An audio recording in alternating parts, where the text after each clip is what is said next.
Welcome back, friends. All right, now I may have already told you we are learning about worms this week. In addition to that, we're learning about slugs and snails, so pretty much creepy crawlies in general. Now, we're going to do another activity, and if you're curious to know how to find this activity in your workbook or in your lesson plans, it is Day 2, Creative Expression. And there is a book that goes along with it. It's called Louise Loves Art, and it's by Kelly Light. So, at home, if you guys have your lesson plans, you are more than welcome to read that book or listen to it ahead of time and then watch this video. There is also a song that goes along with it, so if you're looking for something else fun to do, you can always incorporate that as well. All right, there are a couple pictures that I want to show you that are part of this lesson plan. Now, I'll start with this one. We all know what that is, right? It's a shell for a snail, right? Have you guys ever noticed this cool design on snail shells? Let's look at another one. I bet you guys could even find shells like this in your backyards. So see, there's that pattern again, that design on it. And here's another one. This one's really pretty. It's blue. And there it is. Now this design on shells, this is called a spiral. Look, in this picture we have a lot of shells with spirals on them. Now, today we're going to learn how to draw a spiral. We're going to use these pictures as our references. In other words, we're going to use these pictures to look at and learn from as we learn how to draw spirals. So what you'll need is something to write or draw on. You can choose a piece of paper that's recommended in the lesson plan. I picked a paper plate because spirals are circular, so I think a paper plate is a good thing to draw spirals on. But really, truly, anything that you want to draw on or can draw on is perfect for this activity. And then you'll need some crayons or markers or pencils, just anything. If you want them to be lots of different colors, you can. We're going to learn how to draw spirals using our colorful markers and crayons and our piece of paper or our paper plate. So, to start drawing a spiral, we have to start by, well, let me show you. All right, so here we have my paper plate, right? And we'll start drawing a spiral. I've picked this pretty pink color to start with. We'll start by, I'll turn this direction a little bit. First, we need a starting point, so we'll put a little dot where we want our spiral to start. Then we'll go back to that dot and start by drawing little circles around it, just like that. And then, the further we go, the bigger the circles get. See that? Now you can make this as big as you want. I'm going to go ahead and switch colors. Let's see, here's a nice purple. Uh-oh, this one's broken. We'll use this one instead.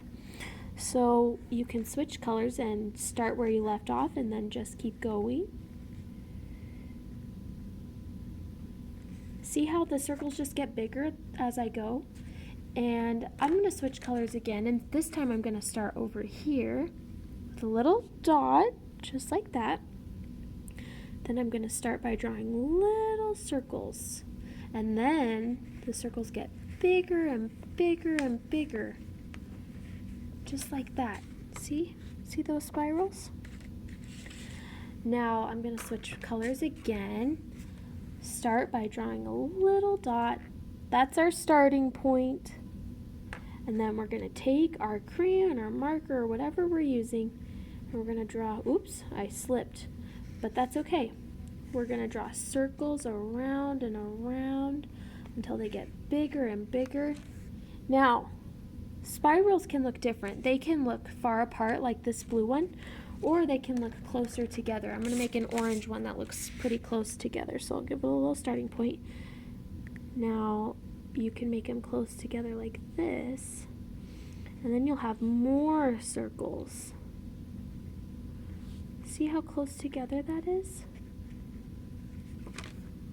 So your spirals might look different from mine, and that's okay. Now, I hope that was helpful, drawing spirals. This is what we have so far. I'm even going to draw a couple more, and why don't you go ahead and draw with me? Now, something fun is that spirals occur naturally in nature, so the fact that we see them on snail shells is really pretty cool. So one thing you can do is next time you're out with your mom or dad, or maybe you're walking around your yard, you can try to find snail shells that have spirals on them. Or you can look at signs and other things you see outside that might also have spirals on them. I just don't feel like my picture is done yet. I think we need a couple more spirals. How about some light green spirals? They can overlap each other.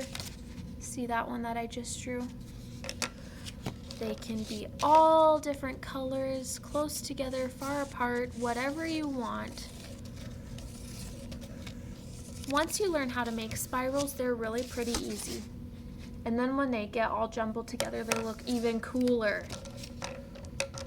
Let's see, I'll finish with this light pink. Yeah, there we go. All right, guys. Now just one more reminder before we go. To draw a spiral, you start with the center, a little starting point, and then you start drawing circles around it, small at first, and then bigger and bigger and bigger and bigger until they're as big as you want to make it. And that is how you draw a spiral. See that?